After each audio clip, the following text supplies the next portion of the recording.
Қайырлы күн балалар, сіздерге бүгін 3-ші сыныптың 125-ші сабағын орындаймыз. Бірінші есепте өрнектерді жауаптармен сәйкестендір және шығармашылық авторларын білетін боласың дейді. Яғни мына есепті шығарсақ, егер жауаптары мынадай болып шықса, осы жердегі кітаптардың авторлары осы санмен сәйкес келеді. Яғни бұл жерде бізде 522 азайту 395, мына кітап, 229 мына кітап, және де 381 мына кітаптың барлығы Мұзафар Әлімбаевтікі екен.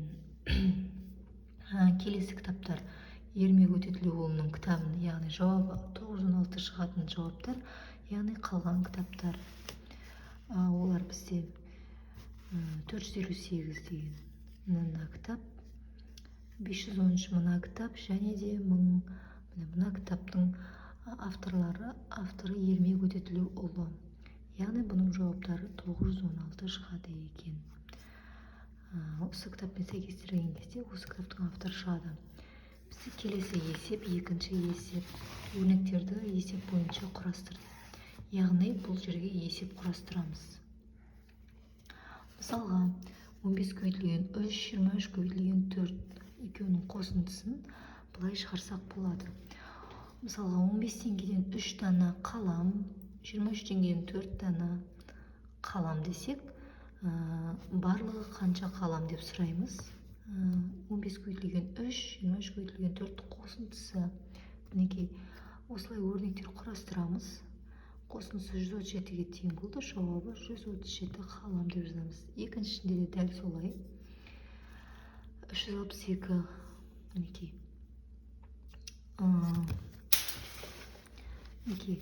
Қалам, дәптер, өшіргіш деп алсақ, барлығы қанша теңге кетті десек, міне үшеуінің қосындысы, мінекей, үшеуінің қосындысын осылай шығарсақ болады.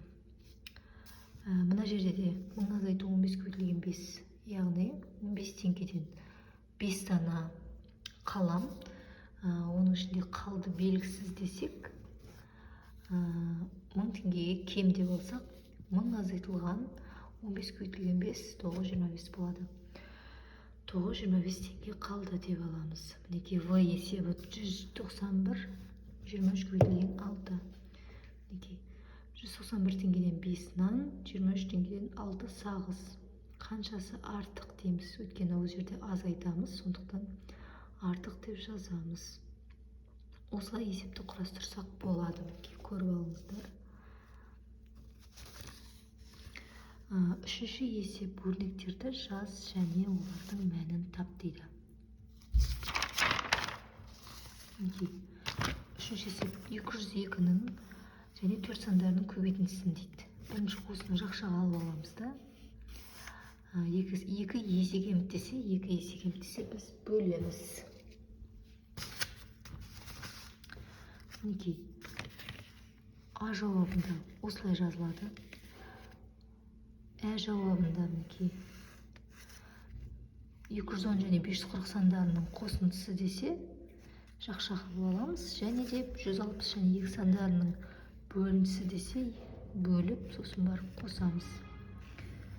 Бұ жауабында 770 және 10 сандарының бөлінісін дейді. Бірінші осыны жақшаға алып аламыз. Мінекей, азайтамыз 7-ге.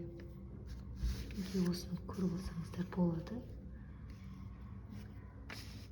345 және 325 сандарының қосындысынан азайтамыз 125-ті.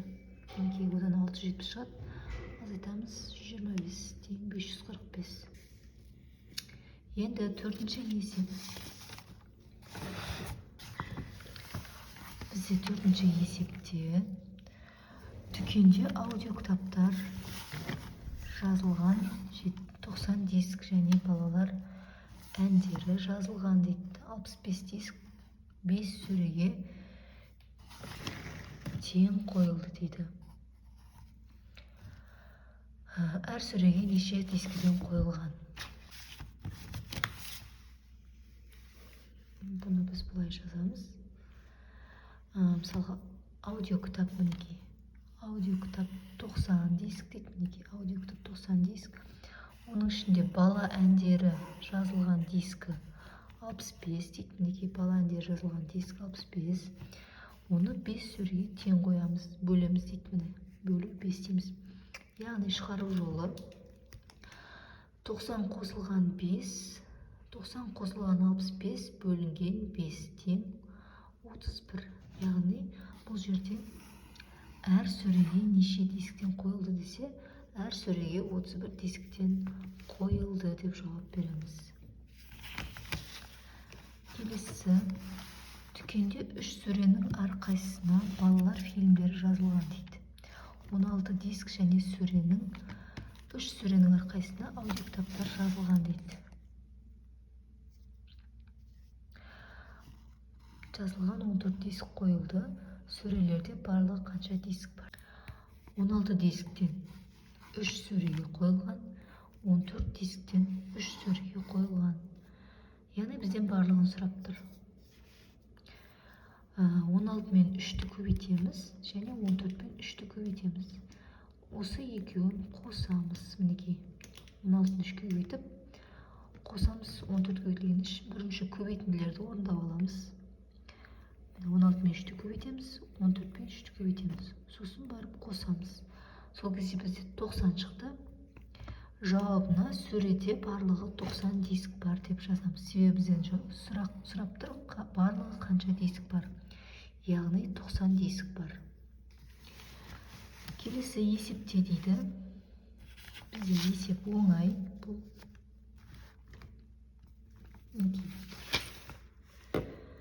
501 азайтылған 73. Бірінші жақшаны орындап аламыз. Сосын 2-ге бөлеміз, 214 шығады. 442 азайтылған 352 көбейту 2 дейді. Бірінші азайтуды орындап аламыз жақшаны үшін. Сосын көбейтеміз. Мына жерде 407 қосылған 129 бөлінген 2. 457-ге 129-ды қоссақ 586. Яғни жақшаны үшін бірінші орындап алдық. Бөлеміз 2-ге 293 шығады бізде. 134 көбейтілген 3 қосылған 474 бөлінген 6. Бірінші көбейтуді орындап аламыз. 402 шықты бізде. Екінші бөлуді орындап аламыз. 79 шықты. 402-ге қосамыз 79-ды. Тең бізде 481. 58 қосылған 208 дейді. Көбейтілген 3. Яғни бірінші жақшаны үшін орындап аламыз. 266 шығады бізде. Көбейтілген 3. 798 шықты. 119 көбейтілген 2 қосылған 725 бөлінген 5. Яғни бірінші көбейтуді орындаймыз. Одан кейін бөлуді орындаймыз. Сосын екеуін қосамыз. 119-ды 2-ге көбейткен кезде бізде 238 шыққан. 725-ті 5-ке бөлгенде 145. Екеуін қосқанда 383 шыққан. Енді бізде мына жерде 6-шы есеп. Фигураның бойылған бөлігін тап дейді. Бөлігінің ауданын тап дейді. Бізде ауданның формуласы қалай? Екі қабырғасының көбейтіндісін ауданын табамыз. Ал квадраттың ауданы бізде қалай? Квадраттың ауданы бізде бір қабырғасының бірінші берілген жазып аламыз. А тең, мына қабырғасын А деп алайық. А тең 9 см. В тең 6 см. Жаңа айтып өткендей, ауданның квадраты бір ұзын қабырғасымен ені мен ұзындығын көбейткенге тең болады. Яғни бұның боялған бөлігін табу үшін бұны 2-ге бөле саламыз. Өйткені екеуі де тең. Ауданын тауып аламыз да, осыны 2-ге бөле саламыз.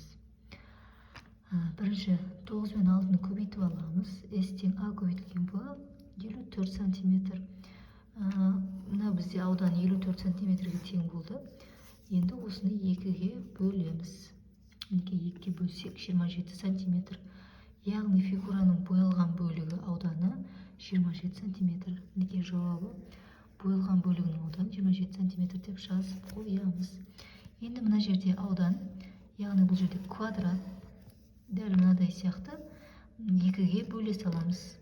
Яғни 6 см болса, мына қабырғасы 6 см. Яғни 6-ның квадраты бізде 36. Мінекей 36. Енді 36 шықты бізде аудан. Енді осыны 2-ге бөле саламыз. 36-ны 2-ге бөлсек 18 сантиметр. Боялған ауданның бөлігі 18 сантиметр квадрат деп жазамыз. Әр топқа 5 ертегі дейді. Берілген жазып аламыз. 5 ертегі, 7 жануарлар туралы кітаптар және 20 бет белгі деп жазып аламыз. Берілген. Егер сыйлық 9 топқа бөлінген болса, жасалған болса, барлығы қанша сыйлық сатып алынды дейді. Мінекей. Бірінші берілген жазып аламыз. Ертегі 5 бет белгі және жануарлар туралы кітап 7. Оның 20-сы бет белгі болса, 9 топқа сыйланған дейді. Ертегі 5, жануарлар туралы кітап 7, бет белгі 20. Яғни 9 топқа сыйлық дейді.